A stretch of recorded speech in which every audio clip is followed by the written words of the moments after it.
I am Curran Bhatia. I am speaking with Jim Zirolli. He is a producer for ESPN Boxing. He's been with ESPN for 28 years, moved into the boxing world for the last 11, and that's just part of the many things he's done. Jim, how are you doing today, my man? I'm well. Thanks a lot, Curran. Thanks for having me. And just for people who may not know, if you want to just kind of briefly fill them in a little bit about the work that you have done at ESPN. Sure. I was a PA, but production assistant from 92 until 95. I became an associate producer, did graphics then. So the sports were hockey. Baseball was my first, hockey after that. I've been producing now college football for 17 years. Great outdoor games. When we had the great outdoor games, those were fun.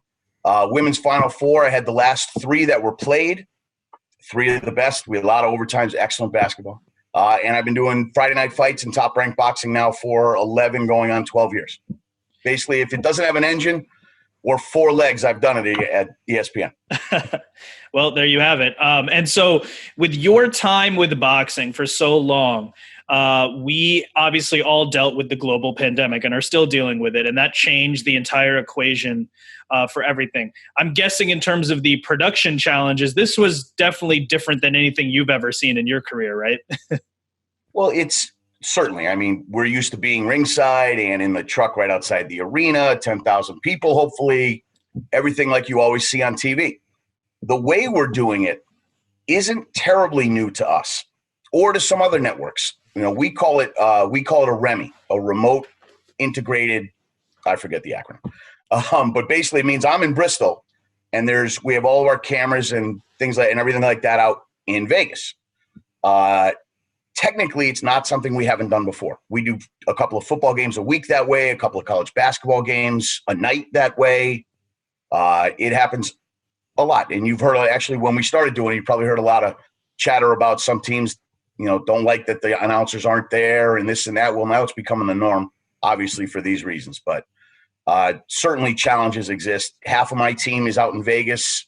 Half of my team is in Bristol with me. The announcers are at their homes with the exception of I got Joe in Bristol and Bernardo's in the bubble and Tim, Dre, and Mark are at their homes. And it's definitely – those are the challenges. And there's a lot of smart people way smarter than me figuring out how to technically do it. And, the pandemic happened and then, we didn't have live sports for so long.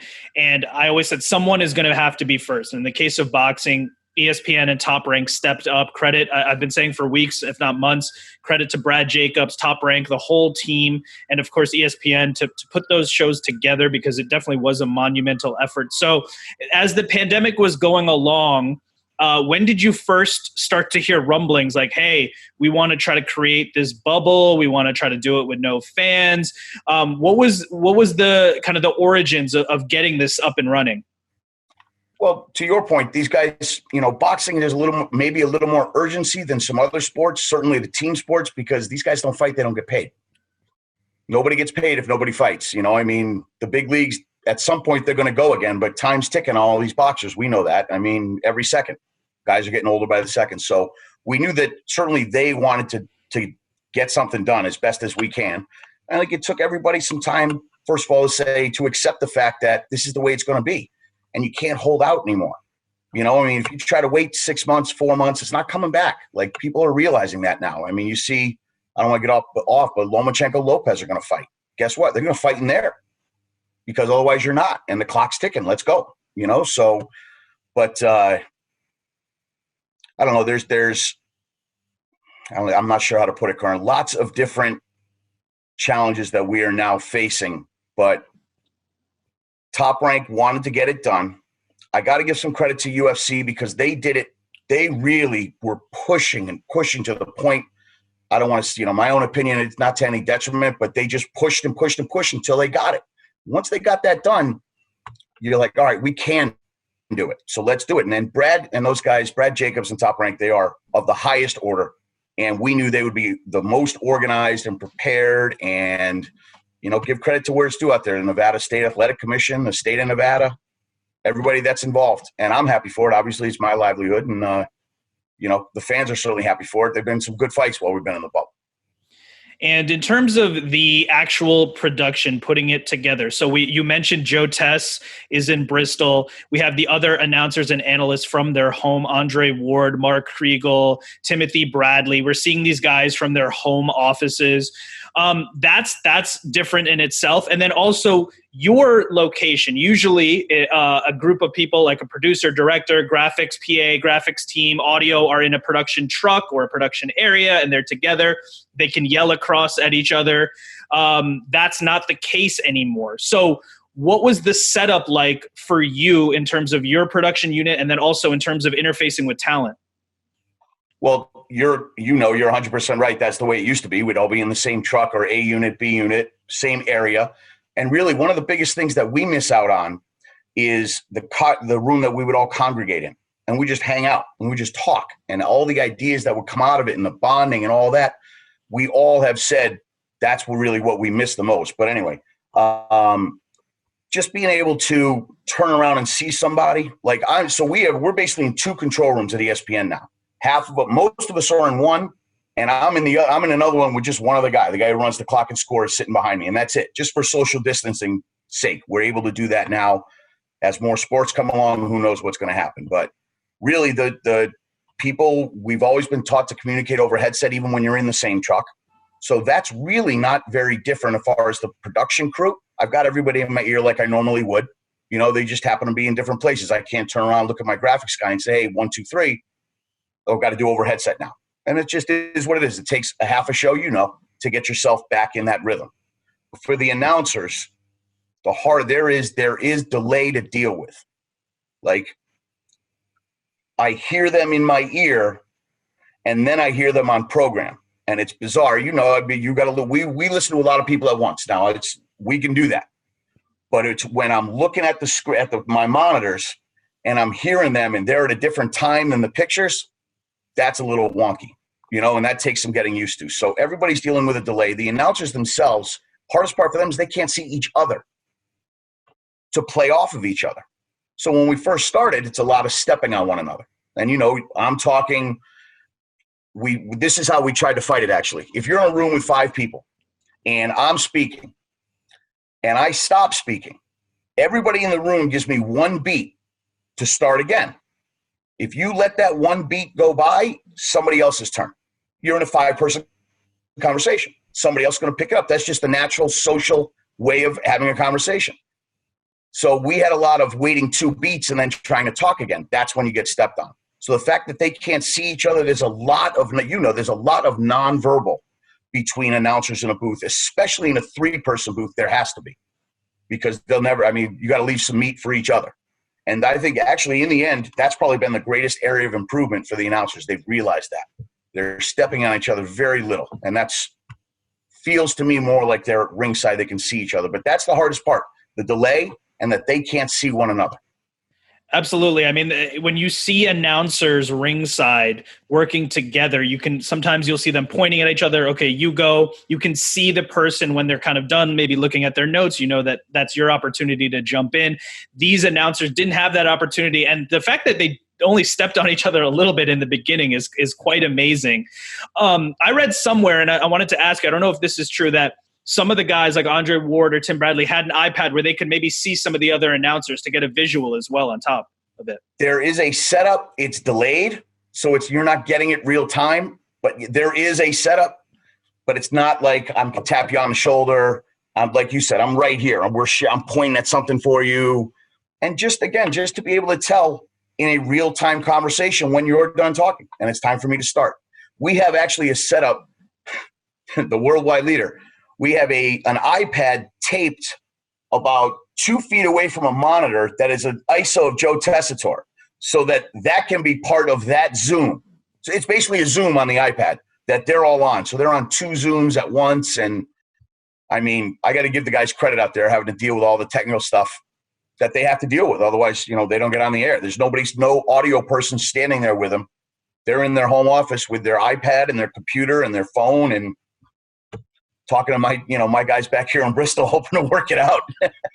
Yeah, there's no A1, there's no someone running wire, things like that. And that can make a huge difference because when you're an on-air announcer or talent, you want to just be focused on your analysis or calling the fight. You don't want to really worry about the wiring or your headset or things like that. And so that adds to the equation. I think I read that Tim Bradley had his son in the room kind of helping him out. So it was piecemeal along the way. And in terms of you guys, did you have the same support that you normally have, like a tech manager standing by, things like that in terms of the production unit? Oh, when we're in the truck? Yeah. Absolutely. There's our operations manager, Lynn West, is, again, of the highest order, and she is terrific, and she's running the show out there now on our end. But, yeah, we have plenty of people in the truck to help us out with whatever we need. And I was seeing something done by ESPN Front Row, which gave us a little bit of a peek behind the curtain there. And Mike McQuaid, who I know is the head of production and boxing there, he mentioned that his mindset for the team, at least early on, was we don't want to take too many risks. We just want to get this up and running, and then we can kind of add the bells and whistles later on. Was that your mindset as well? Is that what you wanted to try to do? Well, we certainly weren't throwing 80-yard bombs on day one. You know, I mean, you want to step into it slowly, but at the same time, you know, you hear a lot of, because we're doing it this way, people will accept certain things. Like you just froze a little bit on me there, just a little, but you know, people are willing to accept that stuff. Well, we're not, I'm not, you're not. So we want to do the best we can. We want to put on the best show we can. And the first time out of the block, the fact that the guys weren't stepping on each other, like we were looking at, Rory McIlroy said it great. He said, I take aggressive swings at conservative targets. Like we were taking aggressive swings. We wanted to make sure we did certain things right. The basics. Then, you know, we're still running our elements and still having our conversations and still shooting the ring the way we always would, you know, but yes, the short answer is yes, we try to go a little slower to start, but we're never really going slow. You always want to hit that pedal as best you can.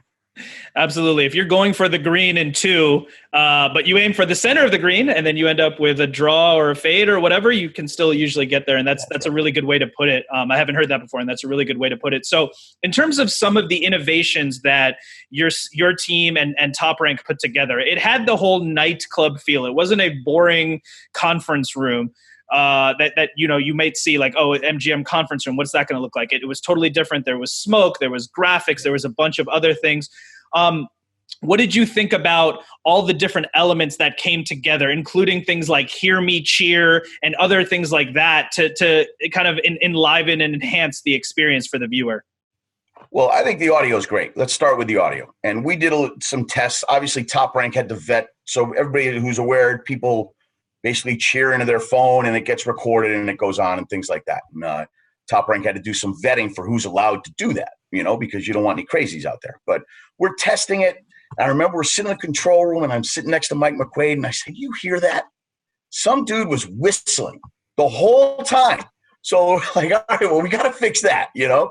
But we looked at it. We tried to get a level that was ambient, and we're not trying to raise it up when something big happens. It's an ambient. You know, you don't want it to feel like an empty gym. As far as how it looks and feels, I mean, Aladdin Freeman, our director out there, is just brilliant with it, and he's thought about nothing else since the beginning of June. I mean, I know him. He's thought about nothing else. And all the little tweaks, the Top Rank guys in Aladdin, they're really talking a lot out there.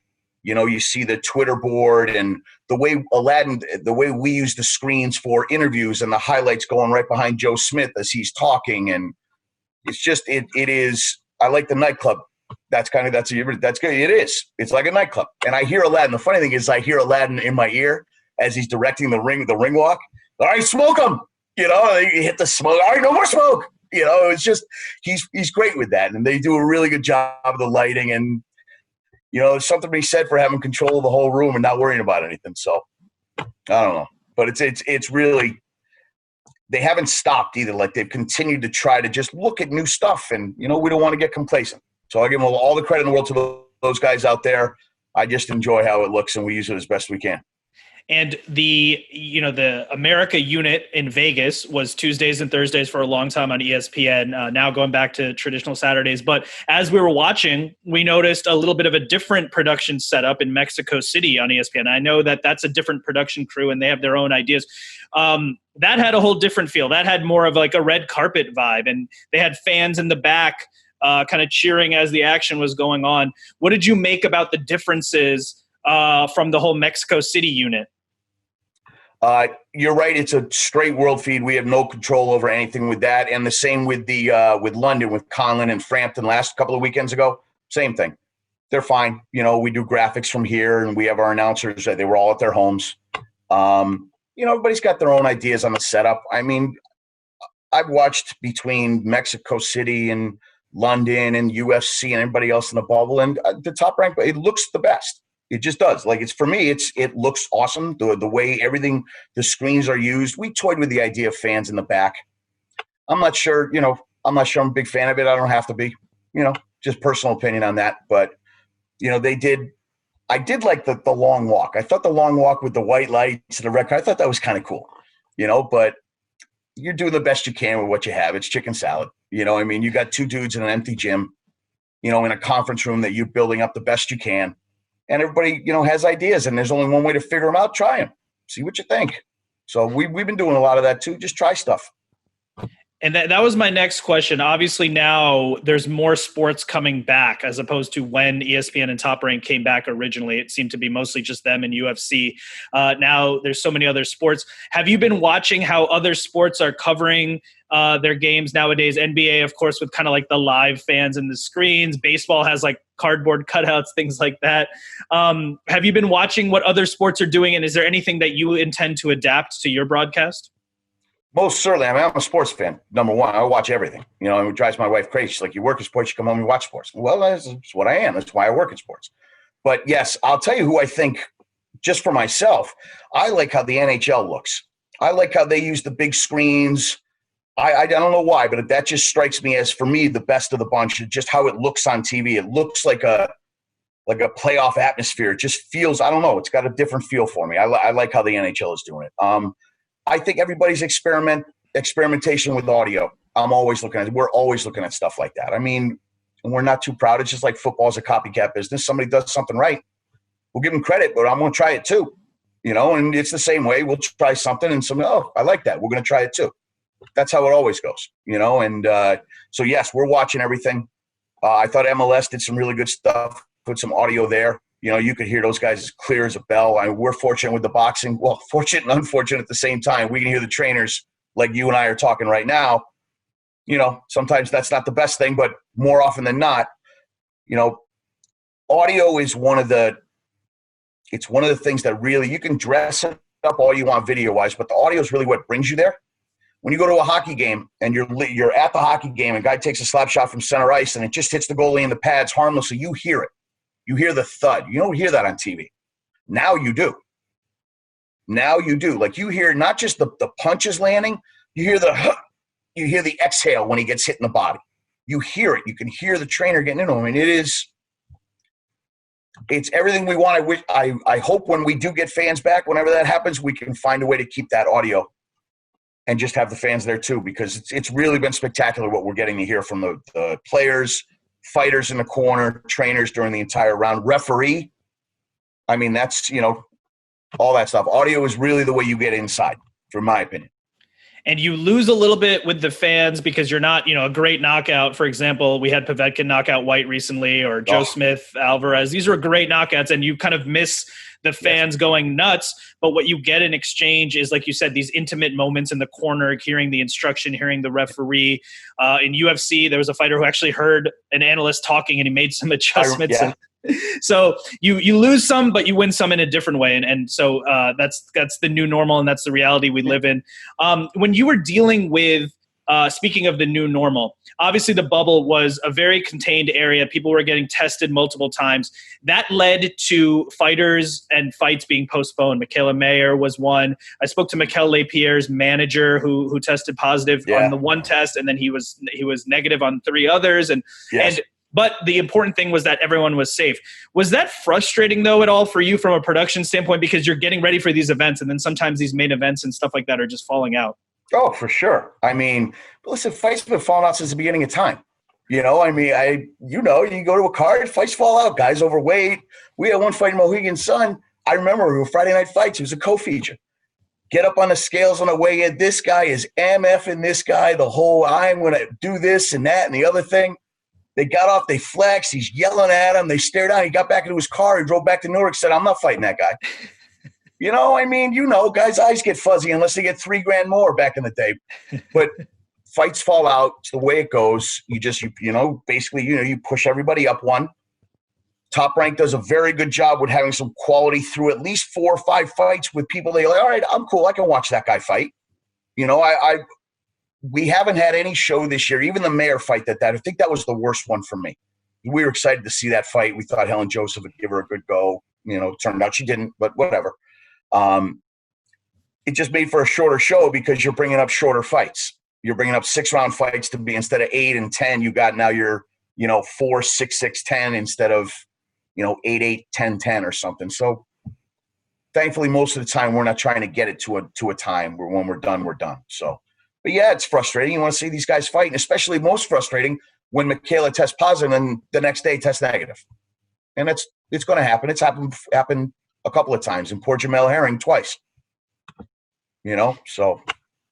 But it's when this first happened, when these sports came back together, the question was, is it safe to do it? Because we want the entertainment, we want the escapism, we need this, but it has to be safe. You can't be taking resources and things like that away from other people. You can't be causing outbreaks, and that definitely didn't happen. So credit to yourself and ESPN and Top Rank for doing that. I wanted to look ahead a little bit at the schedule, ask you a couple of quick questions, but the fact that I have the opportunity to speak with you, I really, really quick wanted to ask 2 unrelated to COVID questions. One is, we of course know Max on boxing, great show, Max Kellerman being able to be the great analyst he is and host. I got to work alongside Max for a long time at HBO Boxing and of course enjoyed his ringside analysis. Do you think that at any point in the future we'll see Max calling fights again? I don't know. I love Max. I think Max has got his own role. Like, Max can do whatever you ask Max to do. Whatever you want Max to do, Max can do it. Host, be the analyst. He can be both sometimes. There are lots of ways that Max Kellerman can affect the broadcast. Do I see him at ringside with Joe, Timmy, and Andre anytime soon? My personal opinion, not anytime soon, but I'm not a fortune teller. I don't know. I know this. Somebody asked me about him, and I said, there are only a handful of people in sports that when you see them on a broadcast, you recognize that broadcast has meaning to it. And everybody's got warts. Everybody's got flaws. Raise my hand. When Max is on the show, he brings something to it that you can't write down. And that's why I like him the most. I like listening to him. He's a great boxing fan, and he knows how to get his point across, and he has an opinion. There is plenty of room for Max Kellerman on my show anytime he wants to get involved. I promise you that. Absolutely. And even I would also add that to Stephen A as well. I know for some of these big pay-per-views, we'll see yes. Stephen A will either be on site or on SportsCenter after, and just because it adds to the gravitas of the event, because it's now the mainstream seems to be tuned in. And so it's great to have both of them involved in the way they are. And the other quick question I had before we move back to the schedule was, we know that ESPN and Top Rank signed Tyson Fury, and he was able to have the tremendous second fight with Deontay Wilder. I think it's a huge credit to everyone in terms of promoters and networks working together. I was lucky enough to produce the countdown show for that fight. One thing I was just really curious about as a person who worked in production. Graphics and things like that were always a big deal, and there was a lot made about Tyson Fury as the lineal champion, right? And it's not always necessarily recognized. Sometimes it is, sometimes it isn't. And also, there's maybe a naysayer could say there's no direct link all the way back to the first champion, things like that. So, Just curious if you had any insights on that decision to say Tyson Fury is the lineal champion and put it up there and as a graphic, and any insights into that. Well, I could say. He beat the man who beat the man who beat the man, and I understand there are all going to be breaks. I don't know if you probably saw it, and we did a little 90-second animation about the lineal championship. And in Tess's copy, there were occasional breaks, but it was always occasionally vacant. But then the top 2 guys picked it up and fought for it. Like there was some copy involved in it.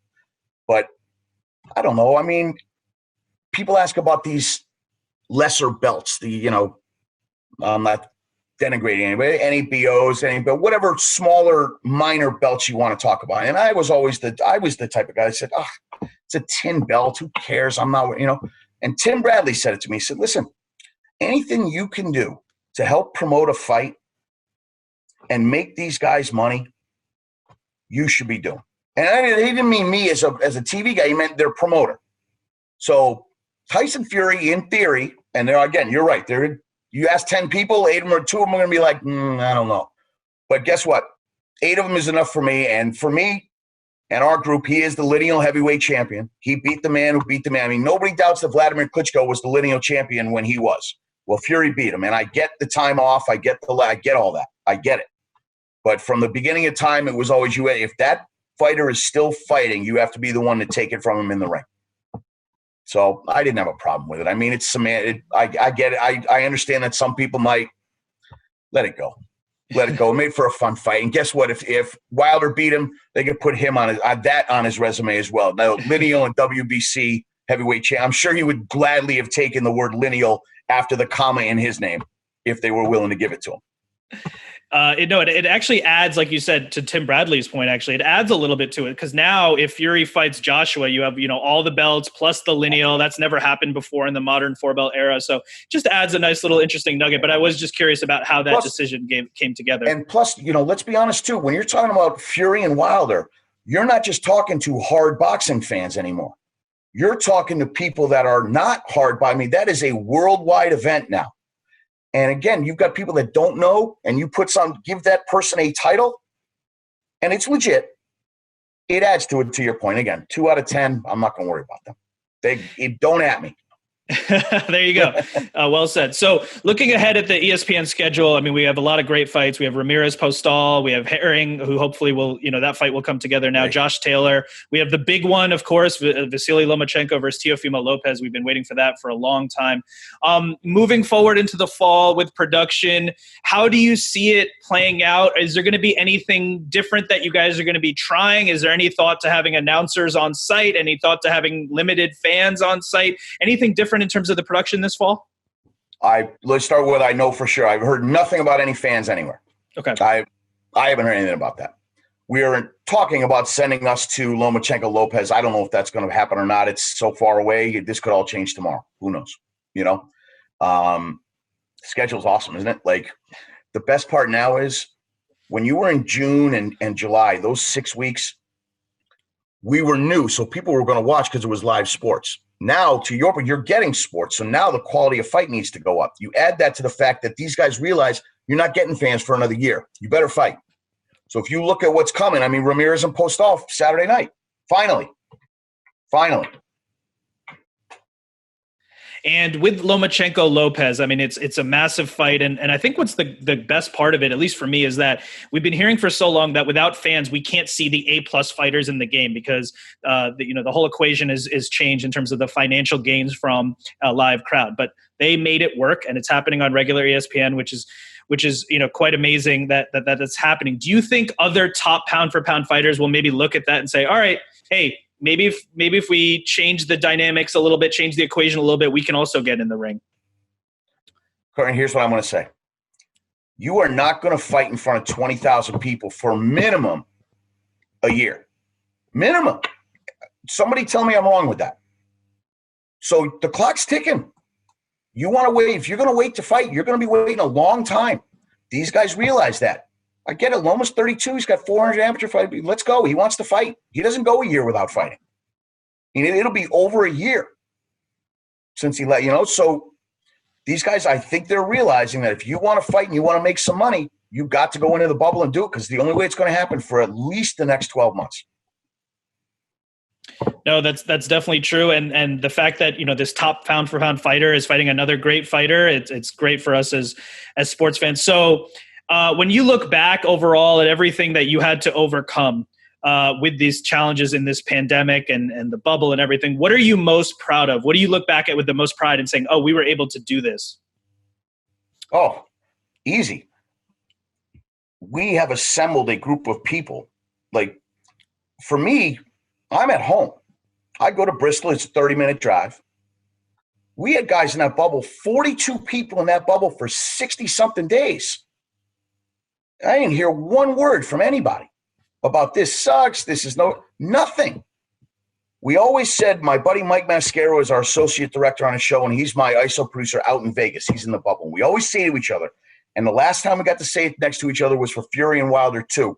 Said, where would you be if you weren't sitting right here, right now? And we both say we'd be sitting on the couch watching this fight. Everybody loves it. Like, we couldn't wait to get back at it. And we can't wait to, we're a good group about self-scouting.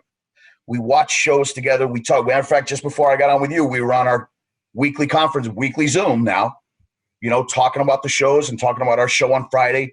It's our group that I'm most proud of. Tim Bradley, Andre Ward, Mark Kriegel never had to do anything other than dial a phone in their life.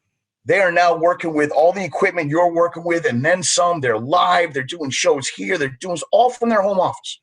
If you ask them in May if they thought they could do that, they'd tell you no. It's a huge undertaking, but our group, and Mike McQuaid leads it, and he leads by example. And it is just a wonderful group of people that care a lot about boxing. You don't get assigned to boxing. You ask to be on boxing here. You ask to be on. There are a few of us, but everybody that's here wants to be on this show and wants this show and this sport to succeed. So I'm most proud of Lynn West, our operations producer in Vegas, Aladdin Freeman, Mike Mascaro, who've been in the bubble the whole time, Bernardo, who was in the bubble the whole time, and all the guys that are working at home, doing it the way they have never been trained to do and are still doing it at the highest level. I'm very proud of the whole group. Absolutely. When, you're on, anyone who's worked in road production, we were exchanging, before we came on the air, we were exchanging stories about Mark Payton, who's a great guy, a good friend of both of us. And there's always stories and there's a camaraderie that builds there. And I'm sure that was even enhanced for the bubble experience for the people in there. So Jim Zirolli, I want to thank you so much for the time, for breaking it down, for giving us a peek behind the curtain. And congratulations for what you guys have been able to do. And I'm looking forward to a lot more great ESPN boxing programming coming up. I appreciate it, Curran. Thank you very much for your time. Thanks so much. All right.